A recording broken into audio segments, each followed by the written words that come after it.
جو لین دین کا معاملہ بہت زیادہ اسٹرکٹ ہے, اتنا اسٹرکٹ ہے کہ ایک حدیث پاک کا مفہوم ہے کہ اگر ایک بندہ شہید ہو جاتا ہے اللہ کے راستے میں, سب سے بڑی چیز, قیمتی چیز کیا ہوتی ہے؟ انسان اپنی جان اللہ کے راستے میں دے دیتا ہے. اگر کوئی شہید ہو کے چلا گیا اور اس کا کوئی لین دین کا معاملہ پینڈنگ تھا تو وہ اس کی معافی نہیں ہے. ٹھیک ہے, تو اتنا سخت یہ اس کے بارے میں ہے. لیکن ہم یہاں کیا کرتے ہیں کہ ہم لین دین کے اندر دھوکہ دیتے ہیں اگلے کو. دھوکہ کس طرح دیتے ہیں؟ یہ بڑا, اب یہ تو روٹین بن گئی ہے, اور کسی کوئی پتہ لگ جائے نا, اسے کہو کہ آپ نے جناب میرے ساتھ یہ تو دھوکہ کیا ہے یہ لین دین کے اندر, وہ آگے کہتے ہیں بھائی مارکیٹ میں ایسے ہی ہوتا ہے, ایسے ہی چل رہا ہے, سب سے اس سے جا کے پوچھ لیں, ایسے ہی کاروبار ہو رہا ہے. تو ہوتا کیا ہے کہ مثال کے طور پہ میرا 50 لاکھ کا پلاٹ ہے, میں بیچنے گیا ہوں, ڈیلر نے کہا بھائی 50 سے اوپر کا یہ بکنا ہی کوئی نہیں ہے. آگے ایک خریدار آیا, اس کو کہا جی 55 لاکھ کا پلاٹ ہے. تو اب ہمیں نہ آمنے سامنے وہ کر رہا ہے اور نہ وہ جو ہے نا سیلر بائر آمنے سامنے نہیں ہو رہے. میں سمجھ رہا ہوں میرا پلاٹ 50 کا بک رہا ہے, وہ سمجھ رہا ہے یہ 55 کا ہی پلاٹ ہے. بیچ میں 5 لاکھ کا چونا لگ گیا, پھٹی لگ گئی. ٹھیک ہے, ٹاپ اس نے رکھ لیا اپنا. اور اگر کبھی پتہ لگ جائے کہ اس ڈیلر نے میرے ساتھ یہ کیا, اور وہ بندہ جا کے کہے کہ یار تم نے میرے سے زیادتی کی, تو وہ کہتے ہیں یار ایسے ہی ہوتا ہے, یہ جو ہے نا مارکیٹ ایسے ہی چلتی ہے, اور اس میں میرا قصور نہیں ہے, وہ اس ڈیلر نے پیسے رکھے ہیں. بھائی اگر آپ کو پتا تھا کہ فلان ڈیلر بھی انوالو ہے اور اس نے یہ پیسے رکھ رہا ہے, تو آپ کو پھر بتانا چاہیے تھا, یا آپ کو اس ڈیل سے علیحدہ اپنے آپ کو کر لینا چاہیے تھا. تو ہم نے اب یہی کوشش کی ہے کہ ظاہر ہم اس چیز کو ریورٹ تو کر نہیں سکتے. ہم نے یہ جو پلاٹوں کی سیل پرچیز تھی جس میں ڈیلرز ہمارے ساتھ انوالو ہو رہے ہیں, ہم نے اس پہ جو ہے نا بیک کر لی ہے. ہم اب یہ سیل پرچیز کر ہی نہیں رہے, اسی وجہ سے کہ اگلا سمجھتا ہے کہ ہم بھی اس دھوکے دہی میں شامل ہیں, ہمارا بھی نام خراب ہوتا ہے, اور دوسرا ہم اپنی عاقبت بھی خراب کرتے ہیں, اور ہمیں پتہ بھی نہیں ہوتا کہ یہ جو ہماری وجہ سے کسی کے ساتھ فراڈ ہو گیا. اس کے علاوہ جو سودی کام ہو رہا ہے جی, اس فیلڈ کے اندر سودی کام کس طرح ہو رہا ہے؟ ہم غلط انویسٹمنٹ کروا رہے ہیں, جو ایسے پروجیکٹ کے اندر انویسٹمنٹ کرا رہے ہیں جو آپ کو پتہ ہے کہ کل کو نہ بننا ہے نہ کچھ ہونا ہے, اور اب بھی وہ آف پلان پراپرٹی ہے, وہ بنی ہی نہیں ہے, اس پہ رینٹل انکم ہم دینا شروع کر رہے ہیں کہ جناب یہ آپ 1 کروڑ لگا دو, 2 کروڑ لگا دو, 5%, 6%, 10% آپ کو نا اس کا رینٹل انکم ملنا شروع ہو جائے گا. بھائی وہ چیز ایگزسٹ ہی نہیں کرتی, آپ پیسے پہ پیسہ دے رہے ہو. کسی سے بھی آپ جا کے پتہ کر لیں, میں کوئی فتویٰ نہیں لگا رہا, تو کسی بھی مسلک سے آپ کا تعلق ہے, جا کے پوچھ لیں, یہ غلط کام ہے, حرام کام ہے, یہ سودی کام ہے. اور سودی کیا ہے؟ اللہ اور اس کے رسول سے جنگ ہے. تو یہ جو ساری چیزیں میں بتا رہا ہوں, یہ سیدھا جہنم کی طرف لے کے جا رہی ہیں, یہ نہیں جا رہی. ہم اپنی طرف سے کاروبار کر رہے ہیں, لیکن ہم اپنا سیدھا جہنم کا راستہ سیدھا کر رہے ہیں. اس کے علاوہ ایک جو بہت بڑی چیز ہے, ناپ تول میں کمی ہے. اور ایک بڑی, آپ نے واقعہ پڑھا ہی ہوگا, قرآن پاک میں بھی ذکر ہے, ناپ تول میں کمی کرتی تھی اور اللہ پاک نے پوری قوم کو جو ہے نا ختم کر دیا تھا. اب ناپ تول میں کمی کا کیا مطلب ہے؟ کہ آپ کوالٹی اور کوانٹٹی دونوں کمپرومائز کرتے ہو. اب یہ زیادہ کام ہو رہا ہے جو کنسٹرکشن سیکٹر ہے, کہ آپ نے ایک کمٹمنٹ کی ہے, اگلے نے ایک پیسے دیے ہیں کہ بھائی یہ چیز لگانی ہے, یہ لگانی ہے, یہ لگانی ہے, اس کوالٹی کی لگانی ہے اور اتنی لگانی ہے.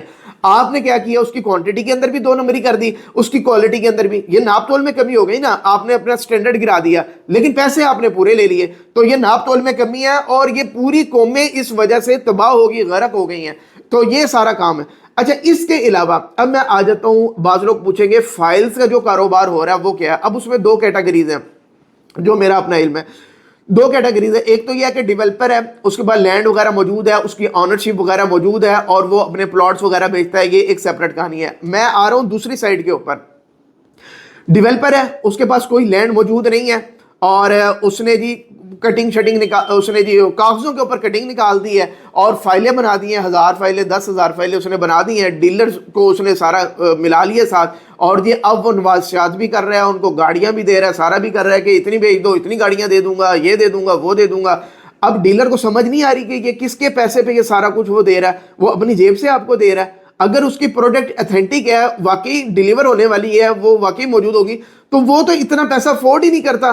ایک حد تک مارکیٹنگ کر سکتے ہیں, لیکن اتنی گاڑیاں دے دے, یہ سارا کچھ دے دے, اس کا مطلب ہے یہ سارا آپ کو پتا تھا. آپ اگر ایز اے ڈیلر اس کو سپورٹ کر رہے ہو, مارکیٹنگ کمپنی سپورٹ کر رہے ہو, تو یہ سارا فراڈ تھا. جس بزنس کا کوئی وجود نہیں ہے, آپ اس کو کاروبار کہہ رہے ہیں, یہ تو وجود ہی نہیں ہے. تو سیدھا سیدھا ڈاکہ زنی, دھوکہ دہی ہے. آپ ایک بندے کی جیب سے پیسہ نکال رہے ہو اور کچھ بھی نہیں کر رہے ہو, یہ سیدھا فراڈ کر رہے ہو. ابھی میں ایک انٹرویو دیکھ رہا تھا, ایک پوڈ کاسٹ کے اندر ہماری ایک بہن تھی, وہ لگی ہوئی تھی کہ راولپنڈی اسلام آباد والی سائٹ کے اوپر جی کہتی ہے میں جاب کرتی تھی کسی ہاؤسنگ سوسائٹی کے ساتھ, پھر بعد میں وہ اس کے بڑے ایشوز بھی بنے. تو کہتی تب تک مجھے نہیں پتا تھا کہ یہ فراڈ سوسائٹی ہے. کہتی ہم نے بڑی فائلیں بیچی. کہتی ابھی تک وہ کالیں آتی ہیں لوگوں کی اور وہ برا بھلا بھی کہتے ہیں, سارا کہتے ہیں کہ ہماری حق حلال کی کمائی آپ نے ضائع کروا دی. تو کہتی ہیں کہ ہمیں تو خود نہیں پتا تھا کہ یہ جی فراڈ سوسائٹی ہے. یہ سارا کچھ چل رہا ہے, لوگ وہاں جاب بھی کر رہے ہیں, لوگوں کو پھنسا بھی رہے ہیں, مارکیٹنگ بھی کر رہے ہیں, اور جو ہے نا وہ اس سسٹم کا حصہ بن رہے ہیں. تو یہ تقریباً 6 کے قریب تو یہ پوائنٹس ہو گئے. اس کے علاوہ جس کی وراثت تقسیم ہوتی ہے, بہنوں کا حصہ ہم نہیں دیتے.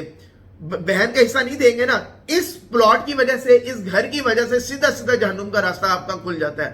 ٹھیک ہے نا, گھر بڑوں نے بنایا, حق کسی کا تھا, آپ خام میں اپنے جو ہے نا سارا کچھ اپنے حالانکہ کل کو آپ نے بھی بڑھنا ہے, یہ آپ کے حصے میں بھی نہیں رہنا, یہ آپ کی اولاد کے پاس چلا جانا ہے.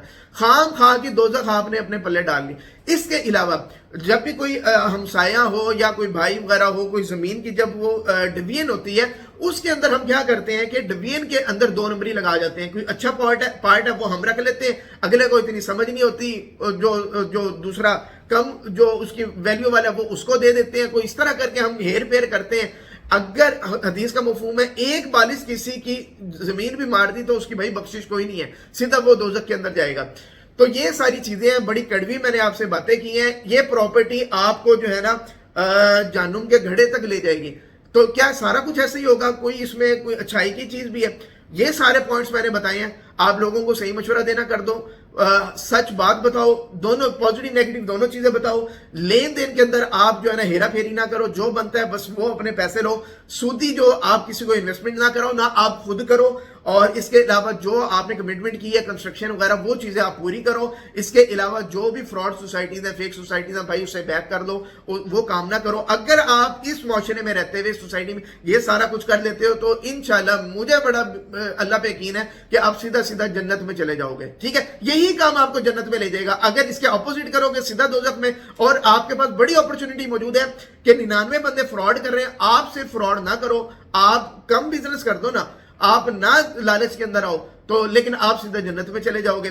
اور اس کے علاوہ مجھے تھوڑی ہوپ اس وجہ سے بھی ملتی ہے کہ کنسٹرکشن کا جو بزنس ہے یا کنسٹرکشن کا جو کام ہے, بزنس نہیں کہوں گا کام کہوں گا, وہ آپ صلی اللہ علیہ وسلم نے خود بھی کیا ہے. مسجد قباء کی تعمیر کی, اور مسجد نبوی کا تو سب کو پتہ ہے کہ سارے میری بات میں انڈورس بھی کریں گے کہ اس کے اندر آپ صلی اللہ علیہ وسلم خود انوالو تھے, اور صحابہ کرام نے وہ مسجد تعمیر کی, اور یہ اس کام کے اندر آپ خود انوالو ہوئے. دوسرا یہ کہ ایک حدیث پاک ہے جس میں آپ صلی اللہ علیہ وسلم نے 4 بڑی نعمتوں کا ذکر کیا کہ اللہ سے یہ مانگا کرو, اور اس میں ایک کیا ہے, اچھا گھر, اچھی رہائش.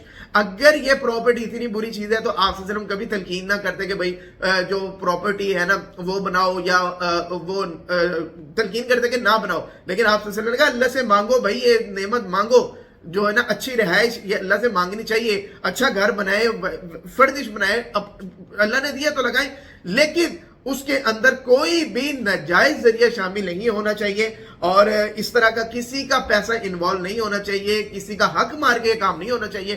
تو میرا خیال ہے کہ اگر ہم اس پیٹرن کو فالو کرتے ہیں تو ہم جنت میں جائیں گے. باقی جنت میں جانے کی جو سورہ اثر ہے وہ آپ پڑھ لیں کہ سب انسان خسارے کے اندر ہیں. اور خسارہ کیا ہے کہ آخرت جب شروع ہوگی نا تو سارے جو ہے نا نقصان کے اندر ہوں گے. نقصان کیا ہے کہ جنت میں نہیں جائیں گے, دوزخ کے اندر جائیں گے. لیکن کون لوگ بچ جائیں گے؟ ایک وہ جو ایمان لے کے آئے. ایمان کیا ہے؟ اللہ اور اس کے رسول پہ ایمان لے کے آنا ہے. ایمان یہ لے کے آنے کہ جو انہوں نے بات کر دی ہے نا, جسے منع کر دیا اس سے منع ہو جانا ہے, سود سے منع کر دیا منع ہو جانا ہے, کسی کا یتیم کا حق کھانے سے منع کیا. یہ ساری چیزیں آپ نے ان ساری چیزوں پہ ایمان رکھنا ہے. اور وعملوا الصالحات, آپ نے نیک کام کرنے. یہ سارے اگر آپ پراپرٹی کا بزنس کرتے ہوئے, انویسٹمنٹ کرتے ہوئے یہ سارے چیزیں آپ فالو کرتے ہو تو الٹیمیٹلی آپ نیک کام کر رہے ہو نا. تو اس کے بعد حق بات آپ نے کرنی ہے. جیسے اب ہمارے بڑے کافی دوست جو ہے نا وہ یوٹیوب کے ذریعے, اور یہ ہم نے اللہ کا شکر ہے 2021 میں کام شروع کیا تھا, اور آج یہ ماشاءاللہ بڑے لوگ اس کے اوپر کام کر رہے ہیں اور حق بات کر رہے ہیں, اور لوگوں کو بتا رہے ہیں بھائی یہاں فراڈ ہے, یہاں فراڈ ہے, یہاں نہ انویسٹ کرو, یہاں نہ کرو, یہ نہ کرو. یہ حق بات کر رہے ہیں جو ہم نے اللہ کے فضل سے شروع کیا تھا, اور اللہ ہمیں مزید استقامت دے.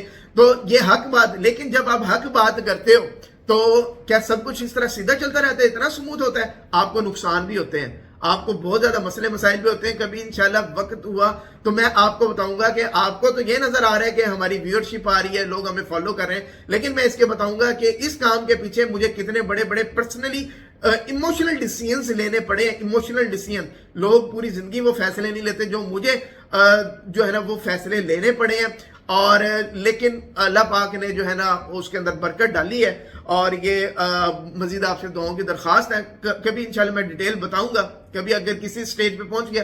ابھی تو خود میں اس فیلڈ کا ایک اسٹوڈنٹ ہوں، کوشش کر رہا ہوں گرو کرنے کی، تو آپ سے دعا کی درخواست ہے. اور دوسرا یہ کہ جب آپ حق پہ کھڑے ہوتے ہو، مشکلات آتی ہیں، آپ نے اس پہ صبر کرنا ہوتا ہے. یہ نہیں کہ آپ نے کام چھوڑ دیا، آپ نکل گئے. آپ کو کنسسٹنٹ رہنا ہوتا ہے، حالات جیسے بھی ہوں آپ کو بات کرتے رہنے. 3 سال ہو گئے ہیں، بات کر رہے ہیں. کبھی مارکیٹ اوپر جا رہی ہے، کبھی نیچے جا رہی ہے، اتنے عرصے سے ڈاؤن ہے، لیکن ہم اپنی بات کرتے جا رہے ہیں، اس کے اوپر کنسسٹنٹ ہے.